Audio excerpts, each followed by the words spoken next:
Even though we're in the middle of spotted turtle season, I still find the time to come out and look for snakes. So today I'm out here in this upland pine forest. It's recently been burned. There's a lot of char on the ground, so the gopher tortoise burrows stand out pretty well. And I thought it'd be worth a shot to come out here and try to find a snake up on the surface. It's pretty chilly today, but the sun's shining, so I thought it was worth a try. And sure enough, I come to a burrow and I find this juvenile Florida pine snake crawling out to bask. And this is one of my all-time favorite snakes. So today I'm going to be highlighting this species and sharing with you why it's one of my favorites.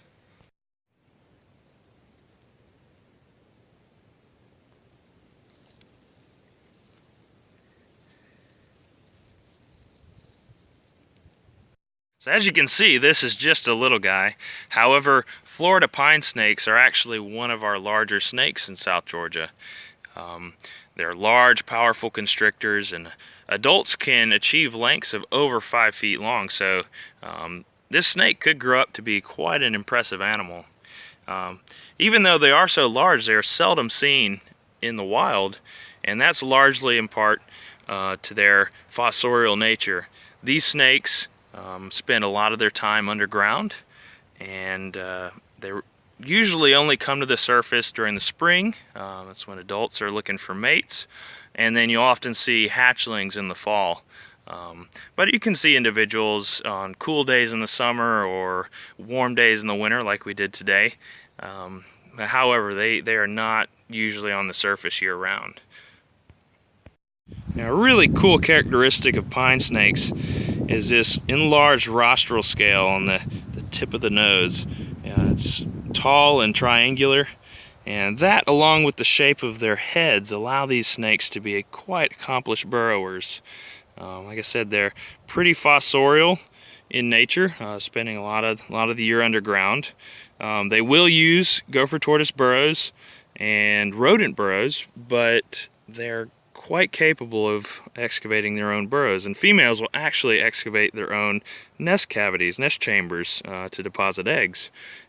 So very, very cool for that reason. Now, these animals are rodent specialists. They eat a lot of mice and rats and pocket gophers, and so they have a really unique way of killing their prey. Most constrictors, as you know, will probably wrap their prey, loop coils around it.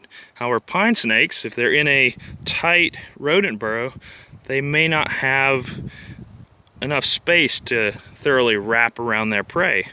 So what they'll do instead is actually just pin their prey against the wall of the burrow, and they can actually pin multiple prey items at once up against the wall of the burrows and constrict them that way.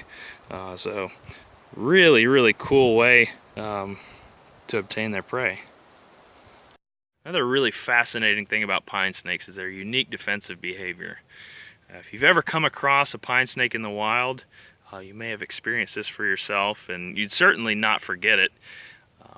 Pine snakes are one of our few snakes that actually hiss or exhale as a main part of their defensive strategy. And so if you come across a pine snake in the wild and it feels threatened, oftentimes they will rear up, kind of coil, and lift their head up off the ground, and they'll gape at you.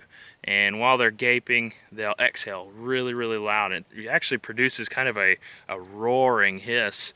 And in the meanwhile, they also vibrate their tail in the substrate. And so if a predator or a person comes along and there's a snake producing a lot of noise, it acts as a pretty good deterrent.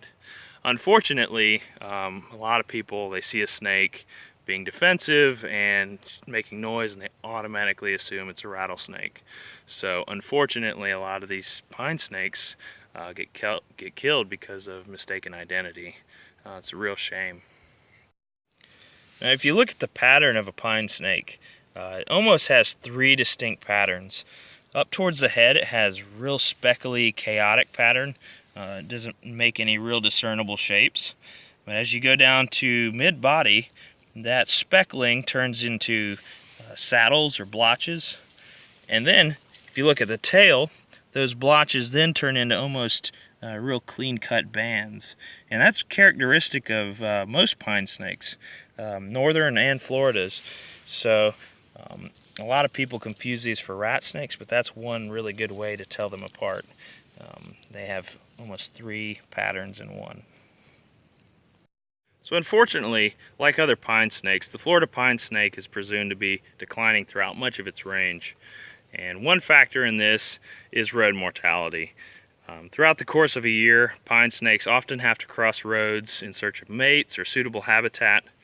And they're pretty big snakes, and they move pretty slowly across asphalt, so that makes them pretty easy targets for cars. And so that definitely takes a toll. But the biggest factor in their declines would have to be habitat loss. Just like the indigo snake and the gopher tortoise, these guys are tied to the longleaf pine ecosystem. They're found in longleaf sandhill habitat and those open savannas that would have once covered much of the southeast. That's this guy's habitat. And unfortunately, a lot of that habitat is now lost. So that makes our work here at the Orianne Society all that more important, because not only when we burn longleaf habitat and we restore native ground cover and plant trees, not only are we preserving indigo snakes and tortoises, but we're also conserving animals like the Florida pine snake.